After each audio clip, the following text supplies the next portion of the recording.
So hello dear student, কেমন আছো? I hope প্রত্যেকে ভীষণ ভালো আছো। স্ক্রিনের ওপর লাভ ও ক্ষতি চ্যাপ্টার একটা কোশ্চেন দেখা যাচ্ছে। কোশ্চেনটা কি বলেছে সেটা আগে পড়বো, বুঝবো, তারপর প্র্যাকটিস করবো। ওকে, কি বলেছে দেখো। এক ব্যক্তি 6টি লেবু 5 টাকায় ক্রয় করছে। তাহলে কটা লেবু? 6টা লেবু ক্রয় করছে 5 টাকায়। এদিকটা ক্রয়ের গল্প, ঠিক আছে। তাহলে একটি লেবু ক্রয় করছে ক টাকায়? 5/6 টাকায়। বেশ। আবার বিক্রি করছে কত? 5টা লেবু বিক্রি করছে, 5টা লেবু বিক্রি করছে 6 টাকায়। তাহলে একটা লেবু বিক্রি করছে 6/5 টাকায়। এভাবে তার শতকরা কত লাভ হবে? তাহলে শুধু লাভটা বুঝে নিই এক একটা লেবুর ওপর। লাভ ইকুয়াল টু কি? লাভ ইকুয়াল টু বিক্রয় মূল্য কত? 6/5। এই 6/5 মাইনাস ক্রয় মূল্য কত? 5/6। এই 5/6 লিখলাম।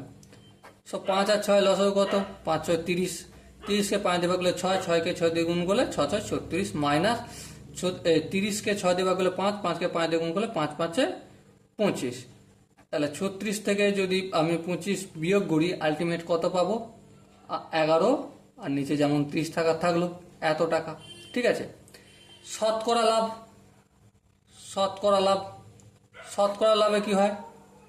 যে লবে কি থাকবে? লবে থাকবে যেটা লাভ হলো, যার সাথে বেশ করে সেটা হরে থাকবে। এখানে হরে কি? এটা ক্রয় মূল্যের ওপর বেশ করে করা হবে। তাহলে এটা 5/6। এই 5/6 করলাম, ইন্টু 100% হয়। হ্যাঁ, এবার দেখো 11/30 থাকলো।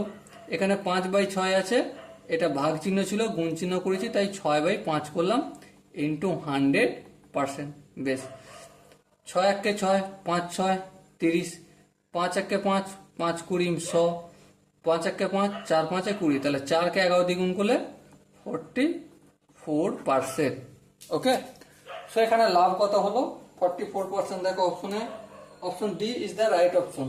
ওকে, আই হোপ এই অঙ্কের প্রতিটা স্টেপ বোঝা গেছে, বা যদি কোনো জায়গায় কোনো ডাউট থাকে, কনফিউশন থাকে, তার জন্য কমেন্ট বক্সটা খোলা রইল। ওকে, সো দেখা হচ্ছে এরকম একটা সুন্দর সেশন নিয়ে। ততক্ষণ পর্যন্ত ভীষণ ভালো থেকো, সুস্থ থেকো এবং জয় হিন্দ।